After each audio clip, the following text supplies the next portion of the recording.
No vídeo anterior eu falei que agora nós falaríamos sobre a aplicação prática do que vimos anteriormente. A gente ia falar sobre como a testosterona pode inibir o funcionamento do eixo hormonal, ou enfim, como que ela vai atuar no nosso sistema de regulação hormonal. Mas eu percebi que faltava um pedacinho da teoria e que se eu fizesse tudo em um vídeo só, ia ficar muito. Poderia se tornar confuso. Então a gente vai fazer diferente. Eu vou fazer mais 2 vídeos. Nesse aqui eu vou expandir um pedaço pequeno da teoria. No outro vídeo eu vou resumir o que a gente viu até agora. E só depois disso eu vou falar sobre a testosterona exógena. Então vamos lá. O que nós precisamos ver aqui é como que o GNRH é regulado e como que ele regula o LH e o FSH.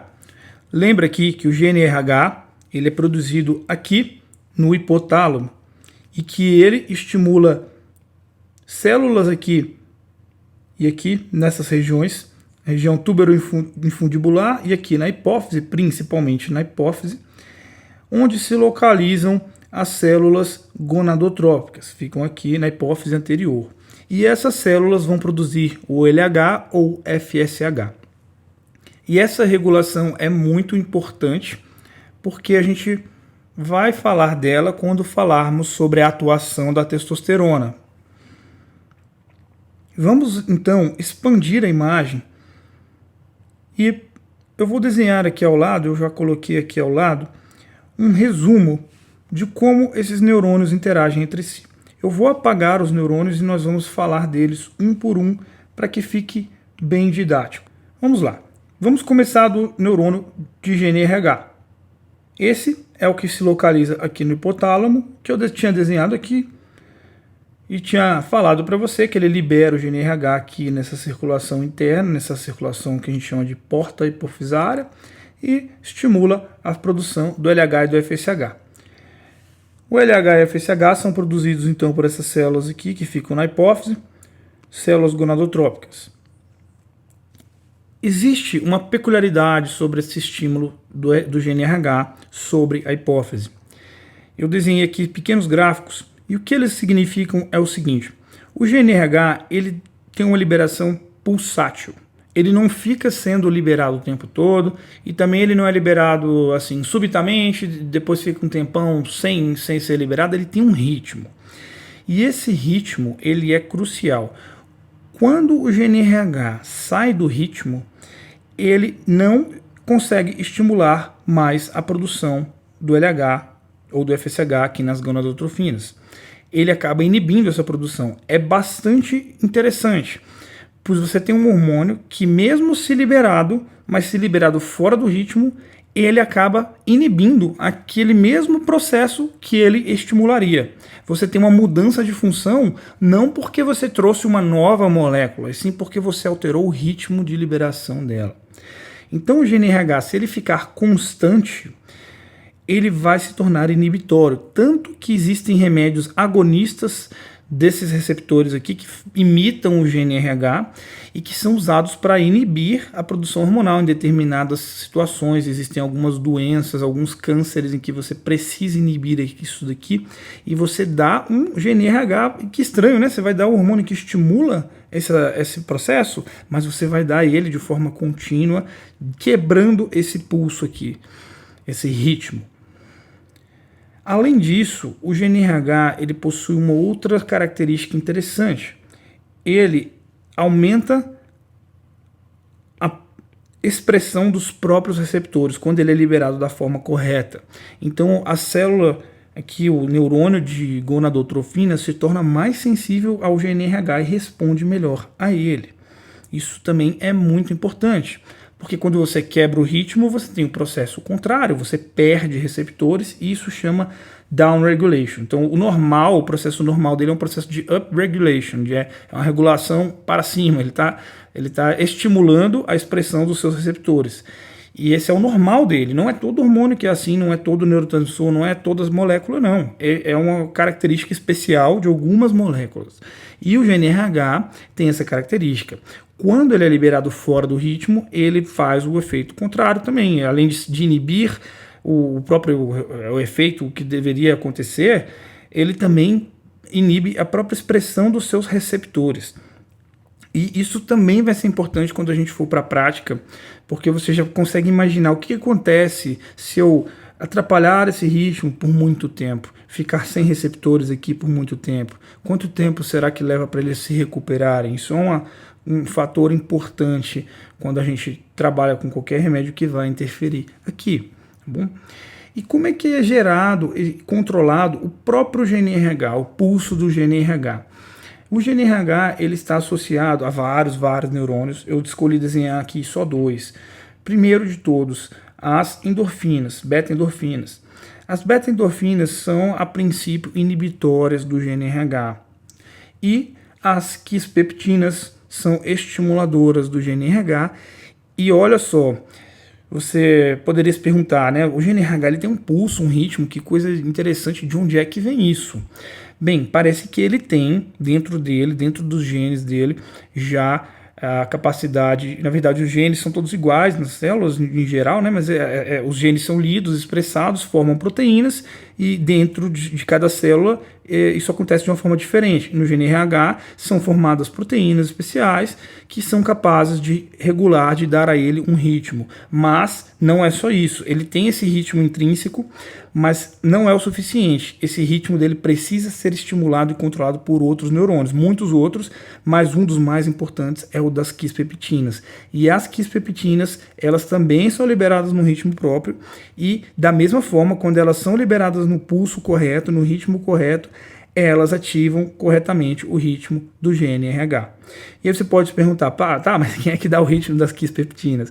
Aí isso já é um tema que você começa a entrar na parte de neurologia, de neurociência, e também é algo que está em constante pesquisa, tá? Essas quispeptinas não eram conhecidas há uns 20 anos atrás, 15 anos atrás, e hoje elas já são compreendidas, e a importância delas aqui é compreendida. Sem elas, se você inibe elas, você perde o ritmo do GNRH, então elas são conhecidas como por serem uma das principais criadoras desse ritmo. Tem gente que chama isso de Zeitgeber, que é uma palavra emprestada do alemão que resolveram botar na medicina, mas tem basicamente a ver com isso. É quem dá o ritmo, daquele sistema, tá bom? A melatonina é o Zeitgeber do ciclo circadiano, né? Você já deve ter ouvido falar dela, ela dá o ritmo para o ciclo circadiano, e as quispeptinas dão o ritmo do GNRH, que não é circadiano, não é uma variação com o dia, é uma sequência de pulsos em determinado período bem mais curto, tá bom? Então, elas são importantes porque elas vão participar do processo também de inibição, do eixo, toda aquela coisa. Eu considero que a gente até deveria incluir as quispeptinas no eixo. Não é tradicionalmente feito assim. Se você procurar imagens do eixo hormonal, até em livros de endocrinologia, você vai encontrar algo parecido com o que eu desenhei aqui. Ainda tem algumas coisas para a gente complementar, mas já está praticamente completo o que você encontra. Mas eu considero que os neurônios que produzem as quispeptinas, que às vezes tem a sigla de KNDY, eles tinham que estar aqui, porque eles são cruciais nesse eixo. Tem muitos outros, mas também se a gente for desenhar tudo fica muito confuso, né? Esse daqui eu acho que não deveria faltar.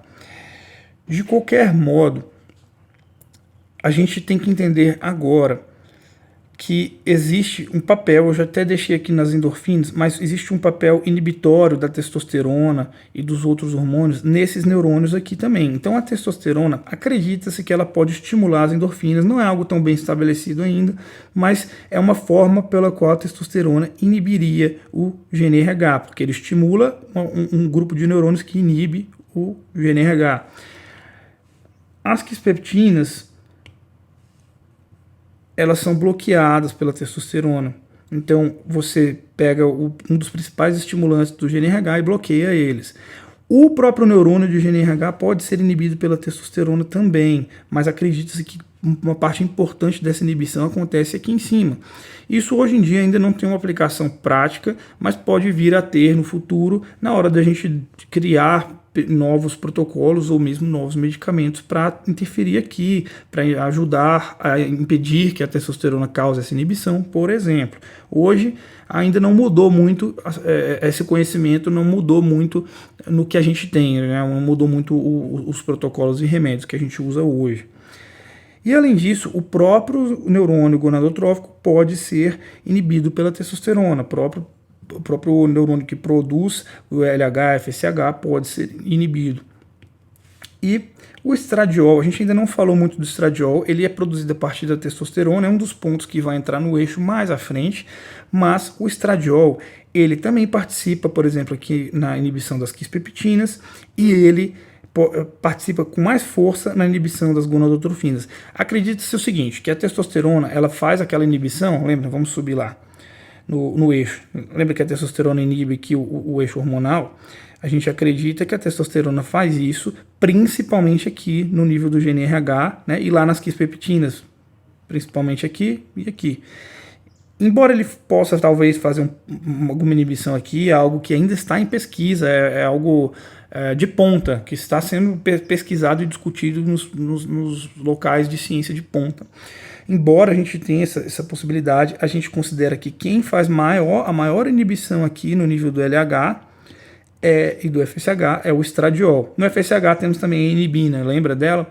Mas não estamos falando especificamente da inibição só do FSH, falando de todo esse grupamento aqui de gonadotrofinas, o estradiol tem um papel mais importante do que a testosterona, comparando só esses dois. Mas esses dois estão entre os inibidores mais importantes, e se o estradiol é mais ainda, então assim, considere que ele é, na inibição direta da gonadotrofina, provavelmente o mais importante no homem. Né? Na mulher também entra a progesterona, porque varia conforme o ciclo hormonal dela, de menstrual, mas no homem a progesterona não varia tanto, então o estradiol ele acaba sendo o principal fator que vai inibir as gonadotrofinas. Ele vai também inibir as quispeptinas, acaba sendo mais importante que a testosterona, mas a testosterona também é. E isso também é importante na prática, quando a gente for falar da parte prática do uso da testosterona, de como ela atua aqui, você vai ver que é importante. Já comece a imaginar aí que isso tem a ver com como a gente tenta proteger o corpo dessa inibição. Mas eu já te adianto que hoje ainda não temos uma forma perfeita, garantida de impedir isso.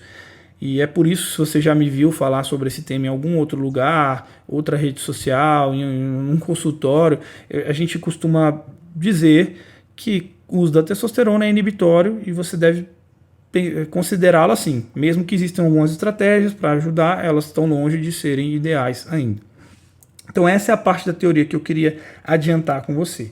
A gente viu muita coisa, né? A gente começou de um eixo bem mais simples, que só abrangia essa partezinha aqui do GNRH com LH e a testosterona, e ele foi aumentando. E você pode ver que eu modifiquei alguns desenhos, eu incluí aqui no mesmo desenho que a gente tinha do testículo, a célula de Sertoli de Leydig. Eu fiz algumas mudanças para que a gente possa ter um resumo.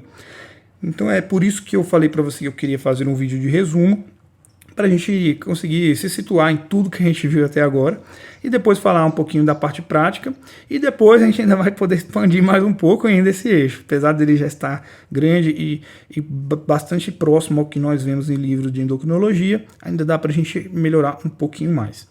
Então, obrigado por assistir, me acompanhe no próximo vídeo, nos vemos em breve.